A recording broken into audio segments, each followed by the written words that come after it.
Frame structure में slab का load beam पे, बीम का लोड कॉलम पे और कॉलम का लोड जो है वो फाउंडेशन पे जाता है। तो इस तरह फ्रेम स्ट्रक्चर का लोड डिस्ट्रीब्यूशन होता है।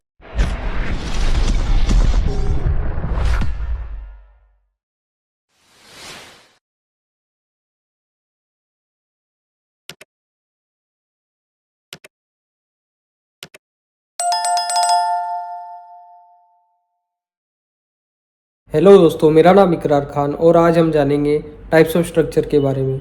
फ्रेम स्ट्रक्चर और लोड बेरिंग स्ट्रक्चर होता क्या है, तो चलिए वीडियो शुरू करते हैं। तो सबसे पहले लोड बेरिंग स्ट्रक्चर का लोड डिस्ट्रीब्यूशन समझ लेते हैं होता क्या है। तो लोड बेरिंग स्ट्रक्चर में स्लैब का लोड वॉल पे और वॉल का लोड फाउंडेशन पे होता है। तो इस तरह लोड बेरिंग स्ट्रक्चर में लोड डिस्ट्रीब्यूशन प्रोसेस होता है। अब जानेंगे फ्रेम स्ट्रक्चर के प्रोसेस के बारे में। फ्रेम स्ट्रक्चर का लोड प्रोसेस कैसे होता है। फ्रेम स्ट्रक्चर में स्लैब का लोड बीम पे, बीम का लोड कॉलम पे और कॉलम का लोड जो है वो फाउंडेशन पे जाता है।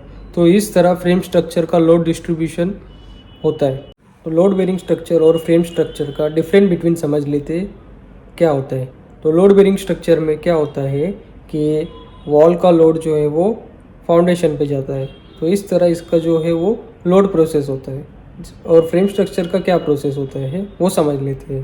फ्रेम स्ट्रक्चर में स्लैब का लोड बीम पे, बीम का लोड कॉलम पे और कॉलम का लोड जो है वो फाउंडेशन पे जाता है।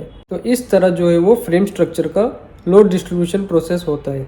अभी इसके दूसरे डिफरेंस बिटवीन और समझ लेते हैं क्या होते हैं। लोड बेरिंग स्ट्रक्चर आप अगर कंस्ट्रक्ट करते हो तो ग्राउंड फ्लोर पे जो आप वॉल रखोगे वही वॉल आपको फर्स्ट फ्लोर पे रखना पड़ेगा।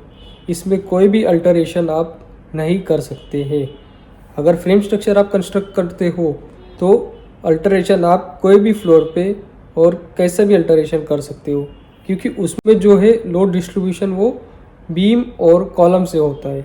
इसीलिए वॉल का जो अल्टरेशन है वो किसी भी फ्लोर पे और कैसा भी कर सकते हैं। ये फ्रेम स्ट्रक्चर का फ़ायदा होता है।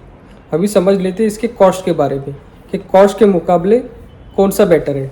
अगर फ्रेम स्ट्रक्चर आप देखेंगे तो वो हाई कॉस्ट है और आप लोड बेरिंग स्ट्रक्चर करते हो तो वो low cost. Load bearing structure आप अगर कंस्ट्रक्ट करते हैं तो उसमें और एक चीज़ का नुकसान है, जो आप हाई रेज फ्लोर या हाई रेज बिल्डिंग कंस्ट्रक्ट नहीं कर सकते हो।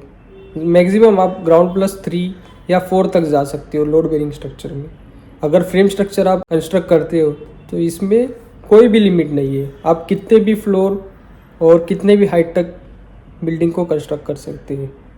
तो इस तरह लोड बेरिंग स्ट्रक्चर और फ्रेम स्ट्रक्चर का डिफरेंट बिटवीन हमने जाने। तो इसीलिए ज़्यादातर अभी फ्रेम स्ट्रक्चर ही कंस्ट्रक्ट किया जाता है, लोड बेरिंग कंस्ट्रक्शन अभी नहीं करते हैं। अगर वीडियो अच्छी लगी तो लाइक, शेयर और सब्सक्राइब ज़रूर करें। मिलते हैं नेक्स्ट वीडियो के साथ, तब तक के बने रहें अपने चैनल पे। Thank you.